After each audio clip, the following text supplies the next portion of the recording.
I get a lot of comments on how I choose my colors. So I wanted to do one episode where I include that process. So today we are going to do just that.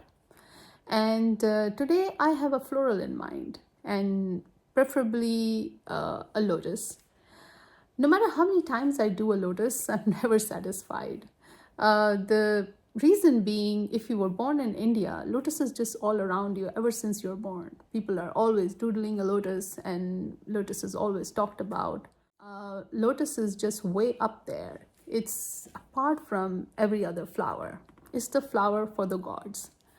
And so, no matter how many times I do it, I am never satisfied because I feel like I never brought out its otherworldly charm.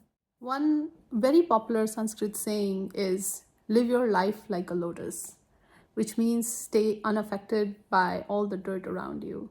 So now I have given you a little bit of context what this flower means to me, and I'm going to try and bring that out in today's painting. So today I'm going to use this Indian watercolor paper, which is locally made, and it is very different from any paper that I have used in past. As you can see probably in the camera or not, the surface is very rough. It's almost like a fabric. And what seems to me the paper making process is very unrefined, which kind of gives a very different character to the paper, and that's why I was drawn towards it. My feeling is that water is not going to be absorbed very easily on this, and it's going to give me some very beautiful surprises. So I'm going to start with one color that speaks to me today. And since I'm thinking florals and I want a little bit of brightness in my painting, just because I feel like it, I may want to start with bright rose here. And I know that bright rose is a luminous color, it's a bright color, and it's also a little bit of a transparent color. So my second step would be to go on the other side of the wheel, like not pick anything from the red zone, but maybe pick something from the primaries, such as a yellow or a blue. So let's say I want to go with a yellow because I'm thinking florals again.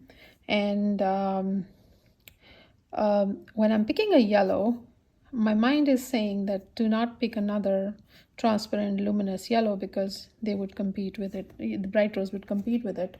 So I want to pick a deeper yellow, which is a little bit more subtle. So let's say we go with the permanent yellow deep.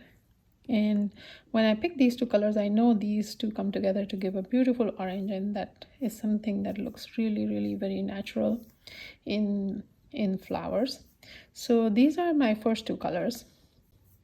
Now since we got two bright colors, like although the permanent yellow deep is a deeper color, it still is bright. I want to add something that is dull. So I'm thinking let's pick Davy's gray.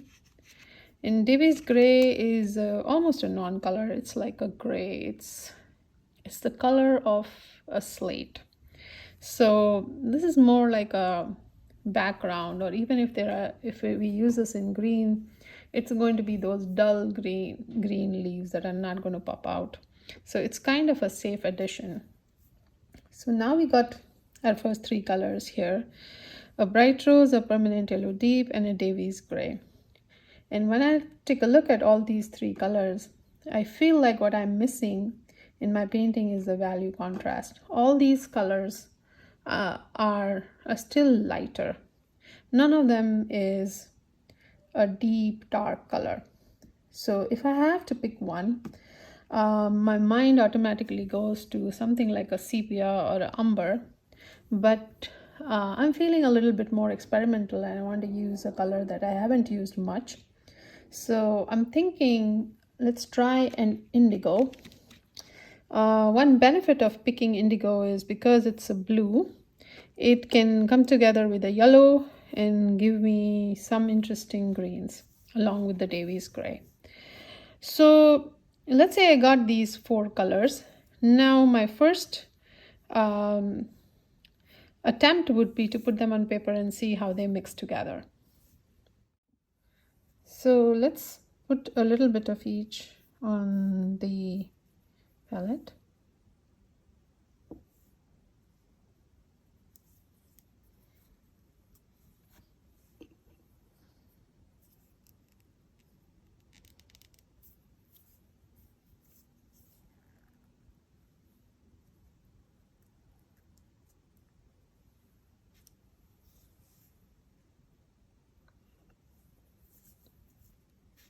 And I'm placing them with a little bit of strategy in mind.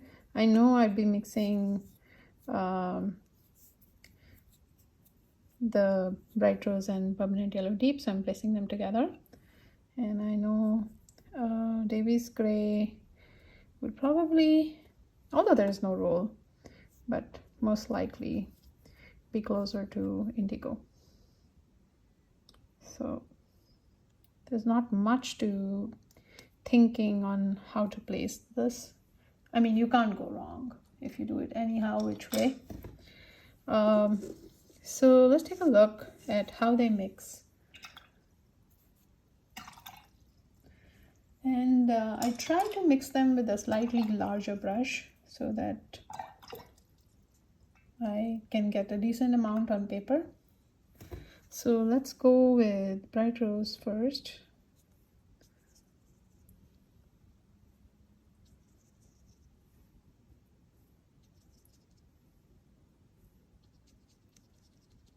So as expected, it is transparent, luminous, all the good things we expect out of this color. And I've used this a lot, so I'm very well acquainted with bright rose. And again, I try to not use all the unknown colors at the same time. Try to use some that I've used and some that I haven't. So that maintains a good amount of interest for me. So let's see how this mixes with the permanent yellow deep.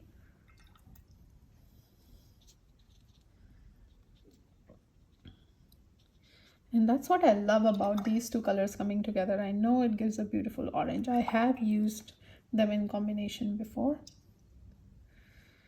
So let's look at how Davies gray plays along. So that's kind of nice because you know, sometimes the petals kind of fade away. So that's what I'm thinking when I look at Davies gray and bright rose together. Like you know, some petals show very strange colors, like if you look at them closely. So this is a very interesting mix for me, which I had not done in past, and I'm liking it. So let's put some mass tone here and see how that plays.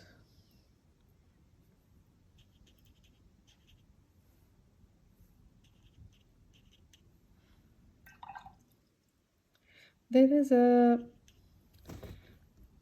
slight hint of purple, a very subtle purple, which I also like.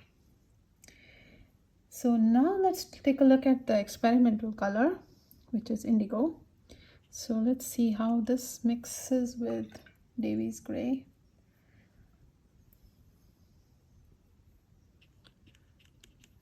I really love how this indigo plays along because it is deep and it instantly changes the contrast of the painting. So I think it really looks good. Now let's try and mix the permanent yellow deep with the indigo.